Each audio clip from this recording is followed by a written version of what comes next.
Дилетантлар кулына эләгеп сәламәтлеккә зыян салалар. Медицина белеме булмаган кешедә дәваланырга ярыймы? Аяныч нәтиҗәләр өчен кем җавап бирер? Эфирда таяну нуктасы тапшыруы, студияда Алмаз Гафиятов исәнбез. Хәерле кич, мөхтәрәм кунаклар, каршыгызда тимәләр бар. Килешмәсәгез кызыл тимәгә басасыз, килешсәгез яшелгә һәм ак нейтралитет белгесе. Чыннан да сәламәтлек турында күп сөйләшәбез. Узган елны да менә 2021дә дә шул ук инде төрледән төрле дөрес булган һәм дөрес булмаган дәваланулар турында, шул ук бадлар, инде төрледән төрле менә бу витаминнар турында сөйләшүне башлаган идек, ләкин тагын бер төр барлыкка килде дип әйтик инде, ул да булса шул ук массаждан зыян күрүчеләр. Айдар, ялгышмасам, син зыян күргәнсең һәм менә ничегрәк барды синең әлеге хәл? Менә барлык тамашачыларга да мин нәрсә иң беренче чиратта мөрәҗәгать итеп әйтер идем. Менә бу белдерүләргә һәм бигрәк тә интернетта урнаштырылган һәр төрле белдерүләргә бик сак булып карарга кирәк. Һәм инде әгәр дә сезгә менә минем кебек массаж кирәк икән, һичшиксез укыган, сертификаты булган һәм иң кимендә инде медицина белеме, табиб булмаса да шәфкать туташы яки медбрат дип әйтәбез бит инде, андыйлар булса, ул тагын да яхшырак. Ләкин менә минем очракта нинди хәл килеп чыкты? Сертификат бар, анда мөхәре дә бар, куллар да куелган, барысы да тәртиптә. Мин бу кешегә мөрәҗәгать иттем. Берничә хәтта салон да бар. Һәм бәяләр дә арзан түгел. Бер караганда барысы да тәртиптә. Лицензия, ялгышмасам, бу хезмәткә кирәк түгел, ләкин менә кешенең укуы булырга тиеш һәм ничек укыган ул, мин моны белмим. Ни дәрәҗәдә гадәти массаж, лечебно-профилактический дип әйтәбез русча, шулай бит инде, бу профилактика максаты белән миңа мөрәҗәгать иттем. Ләкин берничә сеанс йөргәннән соң мин үземне яхшырак караганда, массажга барырга караганда начаррак хис итә башладым. Файдасына караганда зыяны күбрәк булды. Балалар арасында да бит әле менә шул массаж ясау, ул аерым бер урын алып тора. Монда бит кайбер әти-әниләр шулай ук инде балаларын рәткә китерер өчен дип әйтик инде, бу очракта соңгы арада популяр була башлады массаж ясатулар. Шулпан ханым, менә балаларга кемнәргә ярый әлеге массажны ясату? Кемнәргә ярамый? Чөнки бүген шулай ук, әгәр дә син шул ук интернетны ачасың икән, анда әлеге хезмәтне тәкъдим итүчеләр күп. Менә кемнәргә рөхсәт ителә әлеге массажны ясау? Шулай без бит инде менә әйтеп киткәнчә балаларыбызга профилактик массаж ясыйбыз, һәм инде сәламәтлеге ягыннан тайпылыш булган балаларга шулай гында лечебный массаж ясыйбыз инде без. Профилактик массажны без инде 3 айдан ясый башларга мөмкинбез. Без бу вакытта баланы неврологка җибәрәбез. Әгәр дә невролог инде әйе бу балага кирәк дисә, без бары тик белеме булган массажистлар белән генә эшлибез. Һәм үзебезнең центрдагы массажист ул центрда гына принимать итә безнең, чөнки ул һәр вакытта әйтә, менә табиблар минем янда булсын дип. Без менә әгәр дә массажистка ошамый икән, һәр вакытта кереп карый алабыз. Без шундый условиялар белән генә эшлибез. Ансы шулай, ләкин кешеләр үзләре дә таба бит әле. Хәзер бит инде шул ук рәсми рәвештә, әгәр дә шул ук инде хастаханәләрдә булсынмы, поликлиникаларда булсынмы, җибәрәләр икән, анда аңлашыла. Кемдер үзе эзләп таба бит шул. Күршесеннән сорап анда, ниндер игъланнарга игътибар итеп, менә бу очракта ничек ялган массаж итмәскә? Мин әйтер идем, яхшы специалист ул беркайчан да үзенә реклама ясамый. Монда бит инде сарафанлы радио бар. Шуңа күрә ул бит инде менә күршеләр, туганнар, дуслар тәкъдим итәләр. Үзем берсендә урамда күрдем, менә әни кичкенә баласы белән коляска белән урамда йөри, һәм колясканың артында менә шундый белдерү, массаж на дому дип язган бит инде. Бу бит инде кешенең бәлки теге катырак та әйтермен, белеме сайрак була дип аңлыйм бит инде. Ул үзенә реклама ясарга чыккан бит инде. Безнең менә яхшы массажистларыбызга без әйтәбез. Менә әгәр дә сез 2-3 айдан соң тагын массаж ясыйсыгыз килә икән, сез аңа алданрак язылып куегыз. Чөнки яхшы массажистка менә язылу 2-3 айдан алданрак барыла. Ансы шулай, әйе. Ләкин менә монда барыбер ачыклык кертәсе иде. Чын массаж ясаучы, шул ук остеопат булсын, мануаль терапевтмы, менә кемнәрне чын шундый хезмәткәр дип әйтеп була һәм әлеге юнәлештә чыннан да инде зур гына нәтиҗәләр күрсәтеп, кешегә менә инде ышанып тапшырырга була дип. Менә Булат, ничек уйлыйсың, кемнәргә мондый исемне тапшырырга мөмкин һәм ничек ышанырга? Әдәс башлык беренчедән остеопатия һәм мануаль терапия турысында. Мануаль терапия ул күптән инде дистәләгән еллар буе безнең бар да официаль специальность буларак. Остеопатия хәзер ул бөтен кешенең колак төбендә. Һәм сезгә әйтә алам, официаль невролог һәм остеопат буларак инде 2014 елдан бирле остеопатия ул безнең официаль специальность. 2021 елда врач-остеопат дигән профессиональ стандарт кабул ителде. 2017 елдан инде остеопатлар клиника яки остеопат үзе шәхси кабинетта эшлисе килсә лицензия булырга тиеш. Димәк, остеопат ул безнең илдә генә шундый хәл, остеопат ул врач. Әгәр дә пациент бара икән берәр остеопатка, һәм аны кагазлар буенча тикшерә, ул врач икәнлеген булмаганын белсә, димәк, анарга барырга ярамый. Әгәр дә минем үземнең фикрем массажистлар турында, массажист шулай ук аның булырга тиеш урта белеме. Чөнки әгәр дә массажист үзе теләп укыган икән яки ниндидер 3 айлык курсларда белем алган икән, аның зарары кешегә бик зур булырга мөмкин. Монда акча артыннан куып, инде башкасын утырырга мөмкин. Ләкин шул ук вакытта менә рәсми рәвештә кабул ителгән дидек, әле соңгы елларда гына чагыштырмача күп түгел, безнең медицинага бит инде бик шактый узак еллар, ләкин шулай да менә күптән кабул ителде һәм күп кенә белгечләр дә бу очракта шул остеопатларны дип әйтик инде медицина тарафыннан ничектер кабул ителмәгән белгечләр дип саныйм. Ни өчен икән, Ирек? Ничек уйлыйсың? Күп чорларда зиян күп китерү чорлары туры килә, үземнең дә күп пациентлар мөрәҗәгать иткән чорда, сез ничек бу рәткә эләктегез, бу хәлгә килдегез дип сораган чакта, мин остеопатта булдым ди. Әйе, остеопат үзен дөрес яктан китереп, һәм зиян китермәгән булса, андый чорларда туры килә, күбесе файдасын күрә, но күп кеше миңа эләккәннәрдә килер аякларына аксый башлар, нәрсә булды? Мине шытырдаттылар. И мин инде анда кысылада алмыйм, кысыласым да килми. Ничек дип әйтәсем килә? Күп остеопатлар үзләрен 1-2 көн эчендә мин булда остеопат дип кешеләргә зиян китерәләр. Анар ул кагазда бит әле гарантия бирми бер ни. Бүгенге көнгә ул кагазны алуы бик җиңел диясем килә. Шуның өчен шәһәребездә дә эләгергә әйбәт остеопатларга, ну как урыс телендә әйткәнчә, как в стоге стены табырга иголочку. Менә бу зыян күрүчеләр еш киләме, Булат? Менә элегрәк кемгәдер барып, аннары миңа ярдәм итегез дип сорап, күп киләләрме һәм аларны коткарып буламы бу очракта? Бик күп. Дөресен әйткәндә, көн саен яки массажистлардан, яки башка остеопатлардан, шарлатан остеопатлардан, мануаль терапевтлардан дөрестән дә көн саен киләләр шул пациентлар, зарарлары кичкенә җиңел зарардан һәм бик каты зарарга кадәр бу очраклары бар. Монда минемчә сәбәбе беренчедән ул акча артыннан дөрестән дә чабуы, остеопатның приемы кыйбат, шуңа күрә акча эшлибез дип. Икенчедән аннары массажистлар күбесе урта белемнәр булып та, алар бик күп үзләр өстенә алалар җаваплылык, алар диагнозлар куялар. Мәсәлән, массажист күбесенчә манипуляциялар эшләргә тиеш түгел, манипуляцияны эшләргә тиеш табиб кешегә. Шуны эшләр, аннары бик күп кеше белмичә, ул бара да интернеттан таба да, уйлап тормый аның ахырын, кая укыган, бармы кагазлары, шунда бара. Дөрестән дә бу бөтенләй белән тикшереп була. Безнең Остеопатия Россия дигән сайт бар.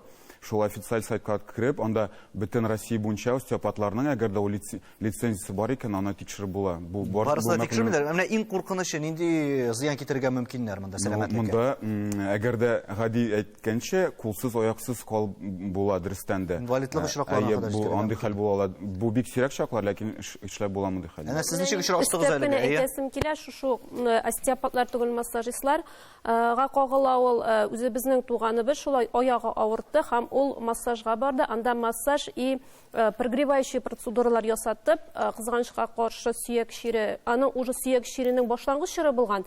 Ул аны үзендә дә гаеп инде, тикшермичә массажга барган. Һәм менә шул массажистлар аны стимулировать итеп, кызганычка каршы инде бүгенге көндә, бүгенге дөньяда ул ханым юк. Кызганыч андый очракларда булгандыр.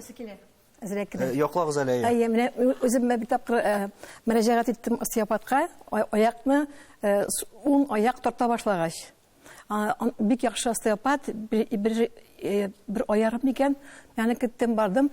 Сезнең нәрсә дидем, аяк тарта. Ул әйтә, "Мне ничего не значит, где МРТ?" Вот. Шуның өчен ул аны карады, возможно, барды гырды, нужно МРТ сделать. Баргач, врачка МРТ эшләдем дә. Сезнең өчен бу күрсәткеч булды инде МРТ ясату. Действительно. Кемнәрдер ясатмаска да мөмкин. Әнә сез нәрсәләргә игътибар иттегез менә шулай ук. Нидирәк проблема белән мөрәҗәгать иткән идегез. Шуннан да сайлау мөмкинчелеге күпме бүген остеопатлар арасында? Сайлау мөмкинчелеге зур. Шәхсән ситуация килгәндә, ничек остеопатларга килеп чыктым мин. Берничә ел элек бузда таеп егылдым. Теземне бик каты авырттырды. Тез авыртты, йөреп булмады. Шуннан соң мин 2 белгечкә мөрәҗәгать иттем. Аларның диагнозы бер, тез сеңгерләре тартылган. Операция кирәк, штирлар куеп, ширепләргә утыртырга кирәк теземне. Әлбәттә инде гомер буе тездә штирлар белән йөрис килмәде, шуңа күрә эзли башлагач, шул мөхтәрәм Булат Хакимовичка мөрәҗәгать иттем. 2 сеанс эчендә авыртулар бетте. Шул манипуляцияләрдән соң инде берничә ел узды. Мин чаңгы ярышларында катнашам, футбол ярышларында катнашам, тез авыртмый. Димәк, мин ул вакытта операцияны ясаткан булсам, хәзерге вакытта мин штирлар белән, шүрепләр белән монда бастырган булам. Сезгә тәкъдим иттеләр нәкъ операция ясатырга вакытта. Әлбәттә, 2 белгеч. Башта мин үзебезнең хастаханәгә мөрәҗәгать иттем, бәлки авырттыр да бетер дип уйлаган идем. Ләкин юк диделәр, операция кирәк. Шуннан соң мин шәхси клиникага бер атаклы специалистка бардым. Ул миңа конкрет бәясен атады ул операциянең. Шул ук диагноз операция кирәк. Но әлбәттә инде мин операция ясатасы килмәде. Шуңа күрә бу ситуация килгәндә, әгәр дә ул моментта мин остеопатка мөрәҗәгать итмәгән булсам, мин операция ясатып, үземә шул организмга ниндер металл керткән булыр идем. Остеопат манипуляциялары аркасында менә рәхәтләнеп басып торам, чаңгыда йөрим, бернинди проблема юк. Нинди серләр һәм тагын ниндирәк алдаулар булырга мөмкин, ниндирәк юнәлешләр буенча бу хакта рекламадан соң?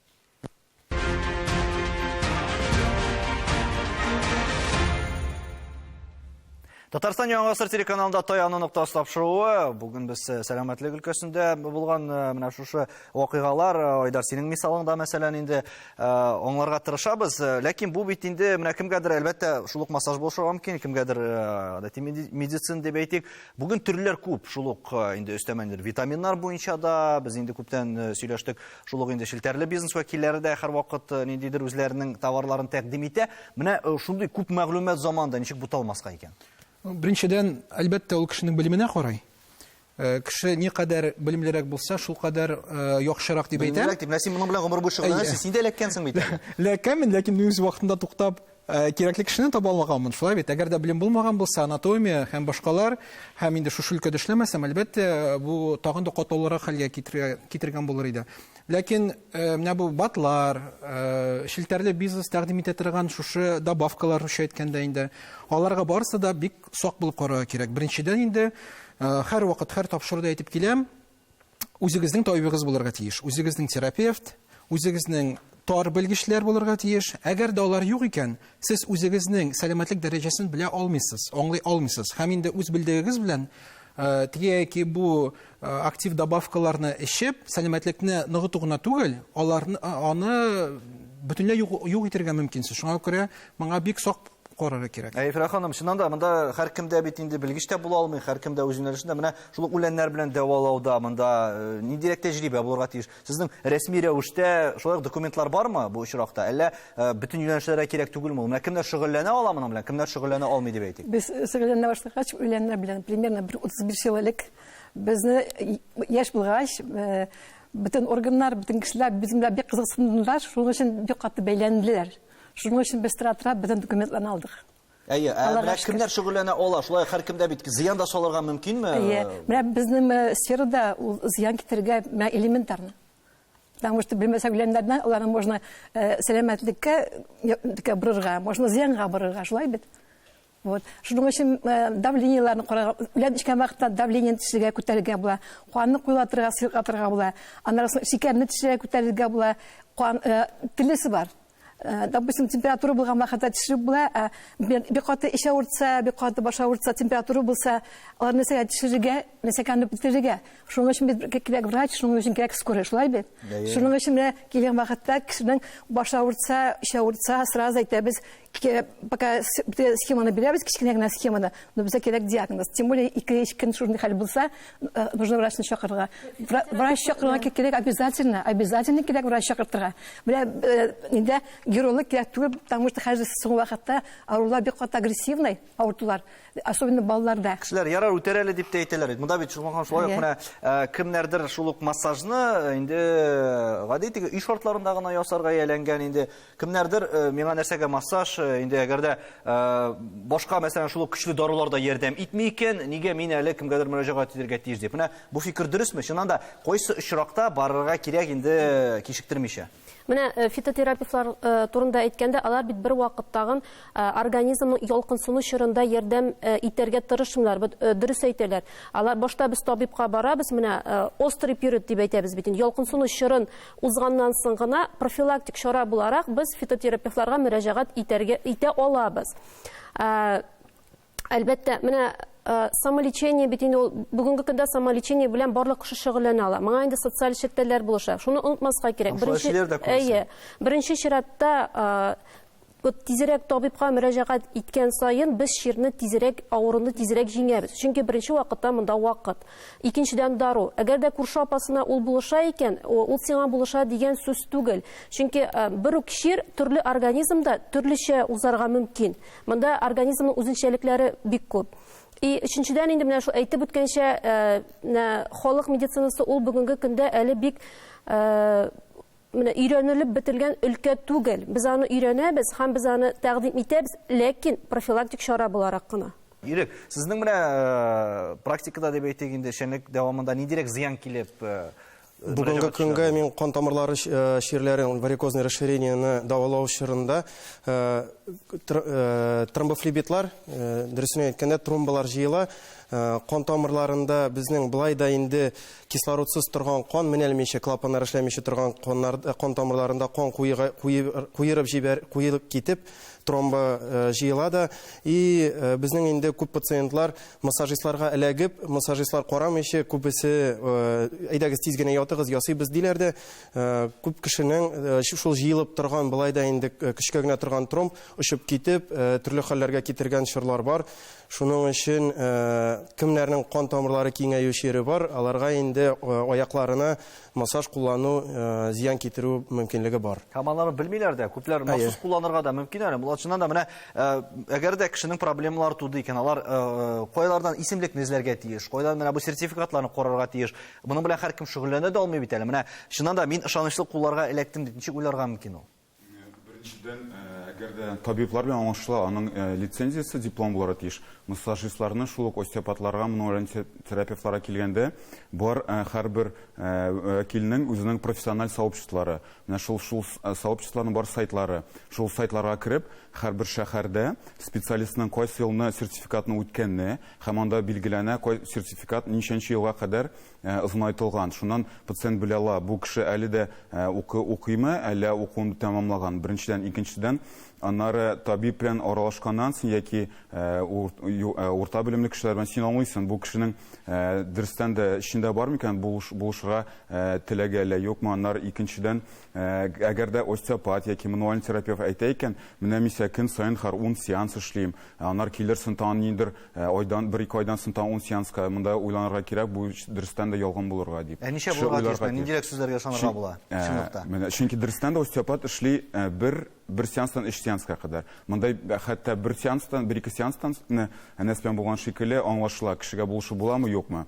Әгәр дә бу ялган остеопат яки массажист булса, ул әйтәчәк, менә син анда 1 ай йөрергә кирәк, 15 сеанс, 20 сеанс кеше уйланырга тиеш. Аннары булырга тиеш динамика. Әгәр дә 2-3 сеанс эчендә динамика юк икән, монда уйлашырга кирәк. Яки табибың белән сөйләшергә, массажистың белән нәрсә ахырда эшләргә дип яки уйларга кирәк. Монда аңлашыла, кемдер үз белеклеге белән инде дәваланадыр. Әнә сез менә ниндирәк киңәш бирер идегез? Чыннан да нәрсәләргә игътибар итәргә? Кемдер бит әле ул шул табибларга да йөрергә яратмый, кемдер курка, кемдер ышанып та бетмәскә мөмкин аларга, кемдер үзе дәвалан шул интернеттан карап, менә урталыкны каян табарга? Ну, кулланучы буларак, әлбәттә инде ул сезнең үзегезнең тыймлау кеше, әгәр дә авырту бар икән, менә бик дөрес әйттеләр. Танышлар аша специалистны, белгечне белергә була. Һәм танышлар дигәннән ул бит инде таныш менә хәзер сөйләштең дә аңардан белештең дигән түгел. Хәзер интернетка керәбез, бик күп кенә сайтлар бар, продукторов, бүтән төрле сайтлар. Без ул сайтларга керәбез, карыйбыз, укыйбыз. Әлбәттә, анда төрле отзывлар бар. Анда махсус язылган. Махсус күренеп тора, махсус язылган отзывлар да күренә. Ләкин ул отзывларга карап, аннан соң инде үзенең танышлы врачларга шалтыратып, ул специалист турында сөйләшергә була. Шуңа күрә хәзерге вакытта ул бит инде кулланучылар вакыты. Без теләсә кайсы специалист буенча отзыв карый алабыз. Һәм ул отзывларга карап, без үзебезчә шул теге аерым фикер йөртә алабыз инде. Һәм менә шул фикергә карап инде мөрәҗәгать итәбез. Бик дөрес әйттеләр. Мөрәҗәгать иткәннән соң ул бит инде күренеп тора. Ул сиңа булышырга телиме, юкмы? Ул бит инде сиңа, мәсәлән, бер сеанстан соң нинди сораулар бирә, ничек синең белән сөйләшә, нәрсә сорый, берәр прогресс бармы, юкмы? Ул күренә, әлбәттә. Һәм бер табиб берсенә ярдәм итәргә мөмкин, икенчесенә туры килмәскә мөмкин. Анысы да бар бит әле, табибларның туры килүе. Шуннан да менә бу юнәлештә дип әйтик, ниндидер үзгәрешләр булымы, тагын алга таба кешеләр мөрәҗәгать итү буенча ниндирәк киңәшләр бирер идең син. Һәм монда бит әле кемдер бәягә дә карый. Әгәр дә ул, мәсәлән, шул ук инде күрә икән аермалы, нигә мин әле кайсылыр табибка да яисә кайсылыр белгечкә 2 тапкыр яисә 3 тапкыр күбрәк түләргә тиеш икән дигән сорауда торган ким. Шуннан да, монда инде ситуацияның хәленең үзгәрүе һичшиксез сәламәтлек саклау тармагының менә бу остеопатия, кинезиотерапия дип әйтәбез бит инде, менә шушы массажны контрольдә тоторга. Бу беренчедән, икенчедән үзеңә күбрәк белергә кирәк. Әгәр дә син бу тармак белән шөгыльләнмисең икән, бу юнәлештә фикер йөртмисең икән, ләкин син үзеңнең сәламәтлегең өчен үзең җавап бирәсең. Шуңа күрә иң беренче чиратта син үзең белергә тиешсең. Кая барырга, ничек, һәм кемгә мөрәҗәгать итәргә. Өченчедән, дәүләт сәламәтлек саклау учреждениеләрендә менә шушы массажистларның һәм югары дәрәҗәдә эшләүче остеопатларның күбрәк булуы. Һәм аларның коммерцияле һәм коммерцияле булмаган ОМС дәрәҗәсендә эшли мөмкинлеге күбрәк булуы. Менә әгәр дә бу хәлләр үзгәрә икән, чыннан да менә безнең бит сырхауханәләрдә массажистлар бар һәм алар югары дәрәҗәдә эшлиләр, ләкин аларга ләгер өчен ярты 3 ай көтер, ярты ел 3 ай көтәргә кирәк. Шуңа күрә түләүле дәрәҗәдә хәтта аларга барып җитеп булмый. Шуңа күрә кеше инде кая бара? Интернетка бара, белгечләргә, имештер, куштырныклар эчендәге белгечләргә мөрәҗәгать итә. Шуңа күрә авырулар да арта нәтиҗәдә. Менә бу әгәр дә 3 шарт, 4 шарт үтәлсә, чыннан да бу проблемаларның минем белән килеп чыккан ситуация, яисә менә Әнәс белән килеп чыгарга мөмкин булган шушындый котлаулы дәрәҗәдәге хәл, алар кимер иде. Мин шулай дилем. Шубан ханым, менә ничегрәк алдамаскан соңлашлы, ничек менә буларны бетерергә була? Шул ук берничә айда, мәсәлән, сертификат алганнар, үзләре эшенә җитди карамаучылар һәм бар тик ничектер акча эшләү юнәлешендә генә булган кешеләр белән көрәшеп буламы бүген, ничек уйлыйсыз?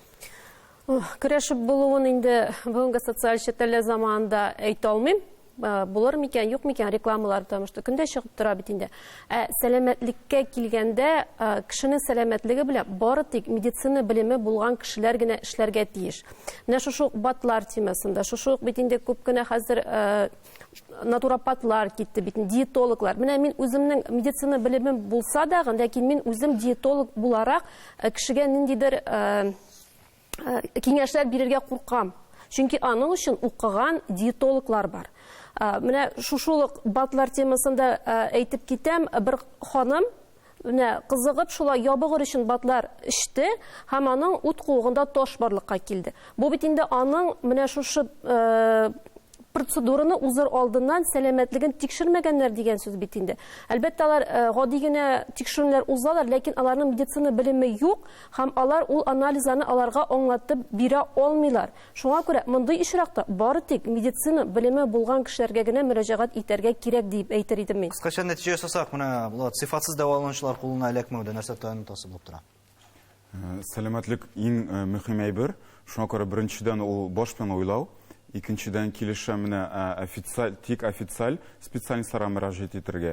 Һәм өченчедән, әгәр дә баштан нәрсәдер сизсәң яки динамика булмаса, башка табибка барып киңәшләшергә, яки бездә табибларда бит ничек? Без әгәр дә диагноз куя алмыйбыз икән, консилиумнар җыябыз да, телемедицина һәр бар. Димәк, ул башка табиблар белән киңәшләшү.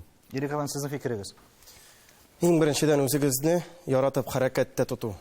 Яңадан инде элегер специалистка элегер алдыннан аның үз эшеннән янып, яратып торуын барбер кеше, һәрбер кеше күрә.